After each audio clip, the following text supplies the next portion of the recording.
Sweden's largest port town, Gothenburg has a storied maritime past. Yet it's the city's modern transformation from old-school grit to cutting edge that has landed it on the proverbial map. Known as the Second City, Gothenburg continues to move beyond the shadow of Stockholm. Its vibrant old town is a portal to an earlier world. But only if you wish to enter. As these same cobbled streets which tell ancient tales are also infused with the aromas of Michelin star restaurants and the results of the morning's fishing. Today we share the top 10 best things to do in Gothenburg so you can plan a trip and experience all the exciting attractions and activities this beautiful city has to offer.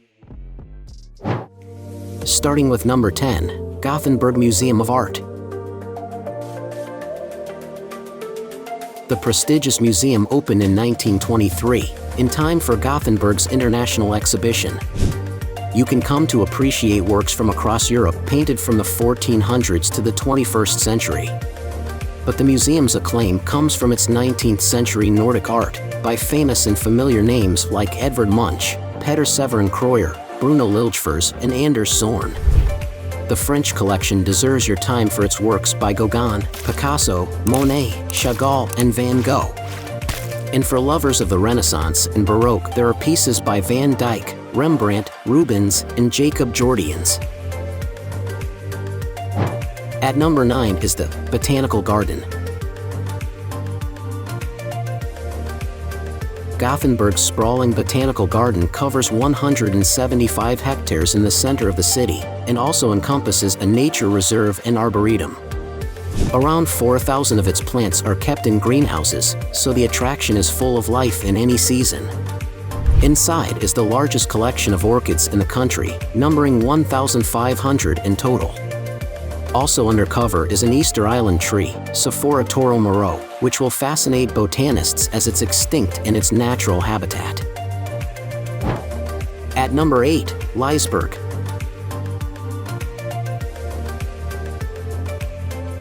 This thriving amusement park goes back to 1923 and draws big crowds today.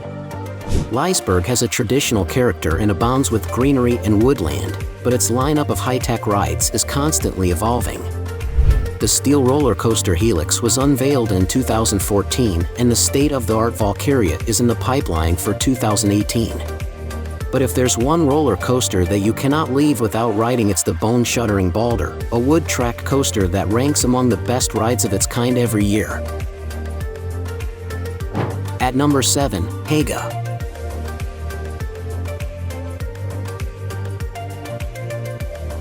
You'd never know it today, but this cute neighborhood southwest of the city center used to be a slum with a seedy reputation. Haga is a grid of cobblestone streets flanked by brick warehouses and uniform 19th century houses with wooden facades.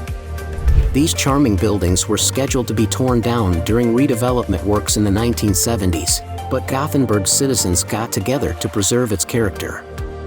Haga is now the city's hippest neighborhood and has no shortage of cafes, delicatessens, independent shops, and reasonably priced restaurants.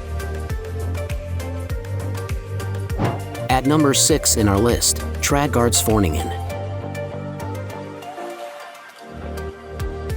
Gothenburg's most central park may well be its prettiest, as the Garden Society of Gothenburg has hardly changed since the 19th century. It was inaugurated in 1842 by King Carl XIV Johan, and thanks to its meticulous preservation has been given listed status in Sweden. There are historic buildings in the park, like the cute coffee house that dates to 1874.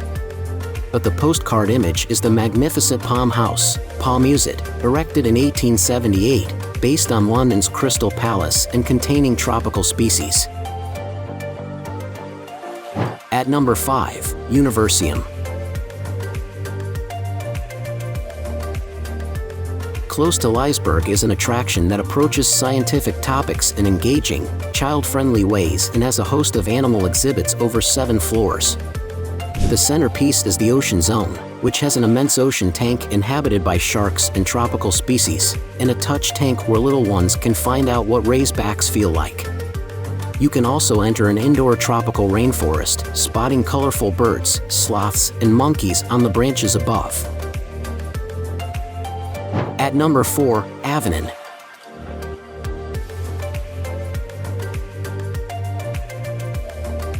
Beginning at Kungsportstrand, the bridge over the canal, and slicing diagonally through the city is Gothenburg's Broad and Princely Avenue. It was laid out in the 1800s to link a new upmarket neighborhood southeast of the center with the old fortified city. For shopping, nightlife and dining, Avenyn is the cream of the crop. In the daylight hours you can potter around the chain stores, high-end fashion houses and one-of-a-kind boutiques, and after dark you can paint the town red at all manner of eateries and night spots. At number 3 in our list, Slottsskogen. Southwest of Haga is Gothenburg's main park, in 137 hectares of restful greenery. The east side is a plain English garden with flowing lawns and paths that weave between old-growth trees. The rest has been left to nature and is taken up by linden, oak, and beech woodland. If you need to squeeze in a morning run, this is the place to go, and there are also adventure playgrounds, an observatory, miniature golf, and other sports facilities. At number 2, Gothenburg Archipelago. Think you have chosen the wrong destination to go island hopping? Think again with a visit to the Gothenburg Archipelago. The archipelago is comprised of over 20 islands, split into northern and southern sections, each with its own unique charm. Consider exploring Vrango, Danso, Brano, and Sturso, the largest and most accessible southern archipelago islands via ferry. We recommend these for their proximity and car-free environment, making for a peaceful getaway. Check out the number 1 places in our list, Feskekôrka. On a canal side in central Gothenburg is the city's fish and shellfish market. You'll be forgiven for mistaking this building for a church, as its design was inspired by Norwegian stave churches and medieval Gothic architecture, hence the name Fish Church. The market opened in 1874 and was a technical marvel at the time as there are no pillars inside, with a roof supported instead by powerful beams. This should be your first stop for ocean fresh fish and shellfish caught on the day. Now it's time to hear from you. What's your favorite things to do in Gothenburg? Is there something we missed? Let us know in the comments section below, and don't forget to give this video a like and subscribe to Greenable if you haven't already. Click the bell icon to stay updated on all our latest content.